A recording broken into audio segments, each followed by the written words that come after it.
আমি মাটির এখন ঘর বানাবো, খেজুর পাতার ছাউনি দিব, বাঁশের খুঁটির বেড়া দিয়ে মহাকালের ঘুম ঘুমাবো।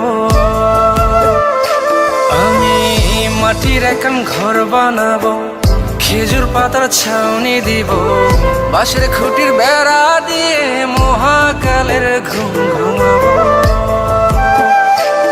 আরে সাদা কাপড় পয়রায় আমি গান গাইবো আকাশ চুমি, ওপারেতে ঢুল পিটিয়ে আমার বিয়ের দাওয়াত দিব। আমি মাটির এখন ঘর বানাবো, খেজুর পাতার ছাউনি দিব, বাঁশের খুঁটির বেড়া দিয়ে মহাকালের ঘুম ঘুমাবো।